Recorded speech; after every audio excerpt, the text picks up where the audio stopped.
On my first day of getting a new job at the cinema, I went to orientation with my manager and a few of the new hires. We got on the topic of movies, and when I said that my favorite film was Nope, my manager said, "But that's his worst one," leading to an explosion of conversation from all sides of the table. This made me wonder how people could be so split on my favorite movie, but then I remembered how when I was a kid, bringing up Coraline got me weird glances. Now with a developed sense of appreciation for animation, storytelling, worldview shifting, and likable characters, most of the people I know love Coraline, so why not jump the wave for everyone to get on the same boat as me and push the propaganda that Nope is Jordan Peele's best movie. And here's why. For starters, even just the concept of a black cowboy challenges the status quo in fiction storytelling, since many cowboys in films are shown to be much whiter than historically accurate. Like, did you know the first cowboys in the United States were majority black and indigenous people? In fact, the term cowboy was used for black and indigenous cattle herders, while the term cowhands was used towards white cattle herders. When interviewed by The Guardian, Larry Callies, a black cowboy by blood, asked his father, "Where are the white cowboys?" And his father said, He said, "Boy, they don't want to do this kind of work. It's like picking cotton. It was a hard job."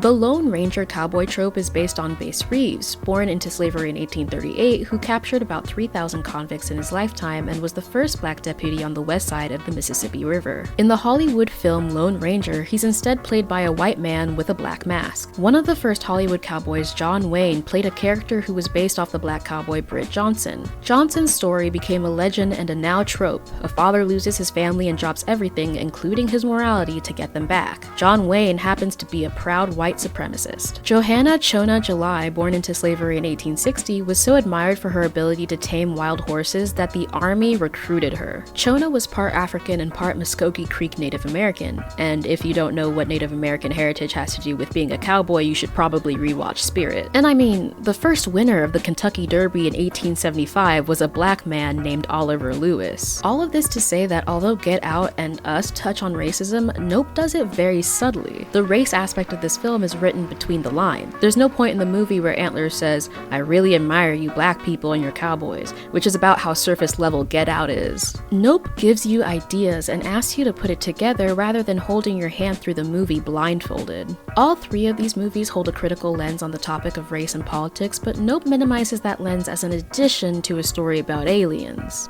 And boy do I love my stories about aliens. The way Nope does extraterrestrial horror is unlike Alien, The Thing, A Quiet Place, or Annihilation. Of those, I'd say Nope is closest to Annihilation, in which an alien exists on our planet, doesn't behave like a monster, and we never quite understand how or why it functions, which is almost a topic about race in itself. Let me explain. A little bit of background. Get it? Black, background? Okay.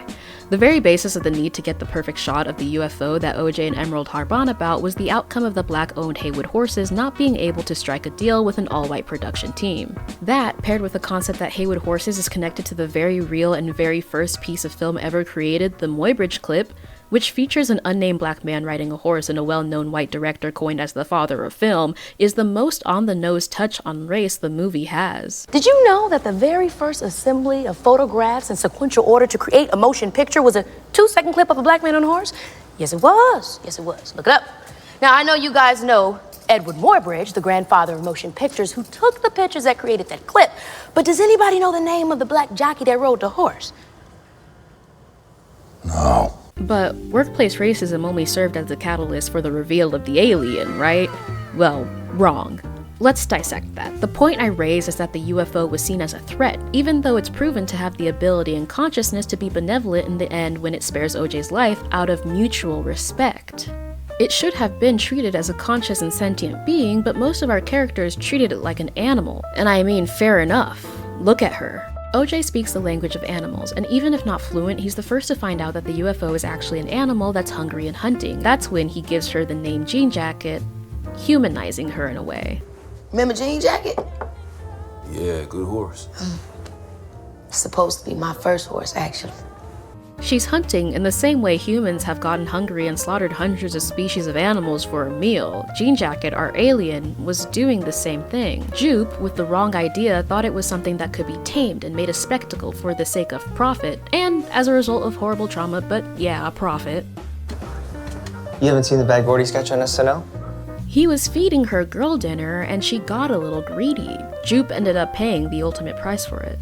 OJ, on the other hand, understood the territorial instinct of animals, how they catch a meal, and how to stand your ground. He probably caught wind that this thing has been on Earth for longer than any human ever has. And it is because OJ had the empathy to understand it and challenge it rather than project his idea of it and provoke it that Jean Jacket respected him and let him live. And then Emerald shot her down. She understood Jean Jacket in a way that made her understand her weaknesses and how to defeat her, like the flags and the way she targets the whites of the eyes.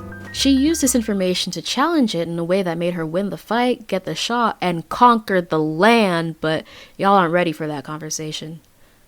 No, yeah, let's get into that. If we look backwards in history, which this movie clearly wants us to do, we can make the connection that OJ, Jupe, and Emerald's perceptions of Jean Jacket can be a direct mirror to the European perception of Black and Indigenous people. The views these characters hold on Jean Jacket is a good parallel to the colonizer's mindset. White supremacist ideology draws a thick line between them and us. One way they do that is by seeing them as animals, such as in human zoos, which, strangely enough, were banned by Hitler and died out after World War II. Ota Benga was a boy born in the Democratic Republic of Congo, displayed in the St. Louis World Fair and then the Bronx Zoo in New York.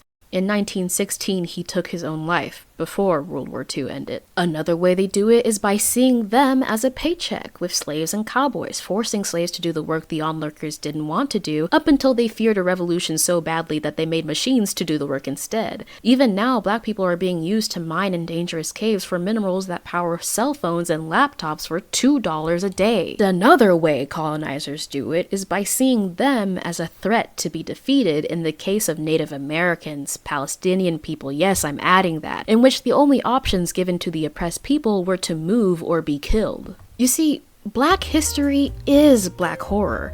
The most terrifying concept for Black people is going back to times that already existed. The whole concept of the zombie came from Haitian slaves' fears of slavery after death. Black horror is something that needs to be produced carefully, otherwise you'll end up making them. Let me tell you about them.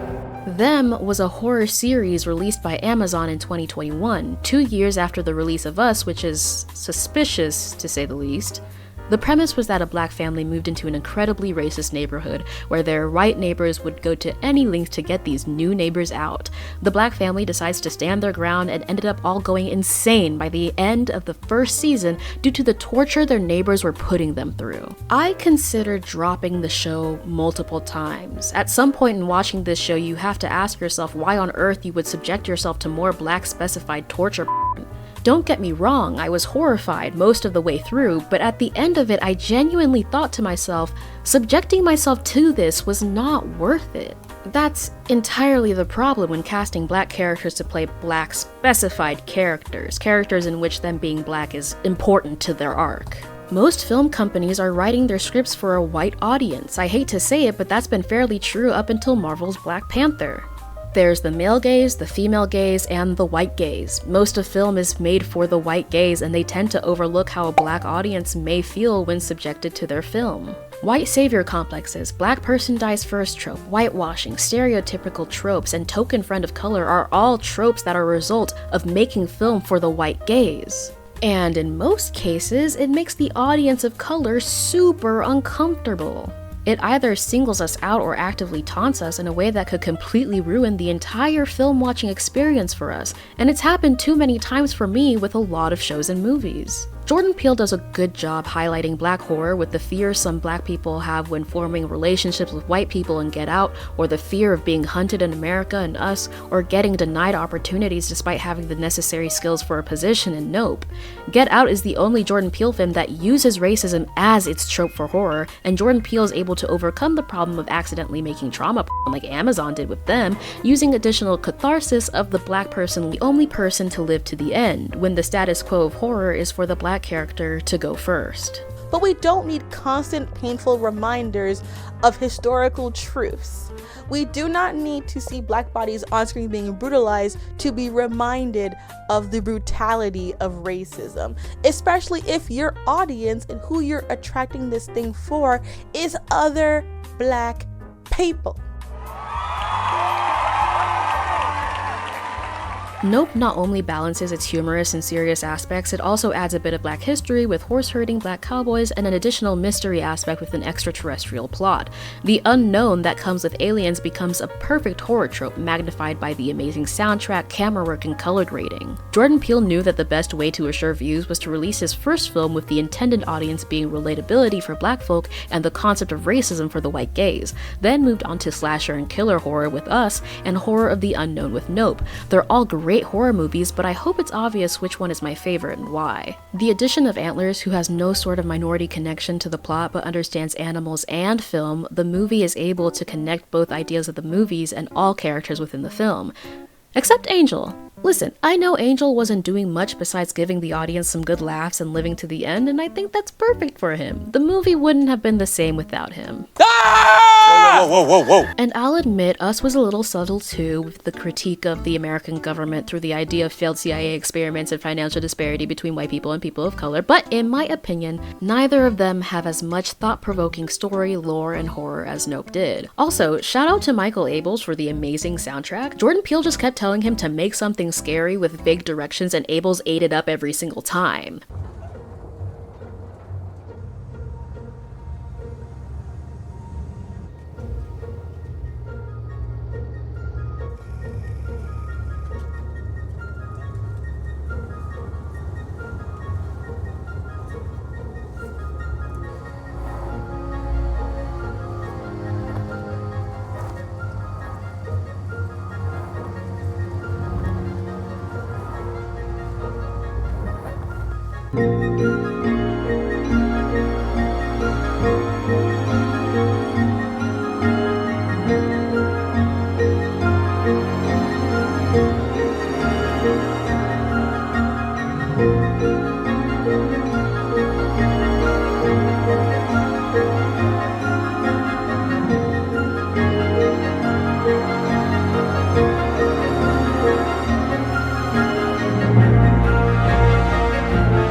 Michael Abels, you're a legend. Thanks for watching this video all the way through. I just want to remind you that these are my personal thoughts. I am very aware that my experience isn't universal, but if I manage to change your mind on Nope, leave a like, and if not, let's argue in the comments. I'm so serious. I dare you. I'll see you in my next video.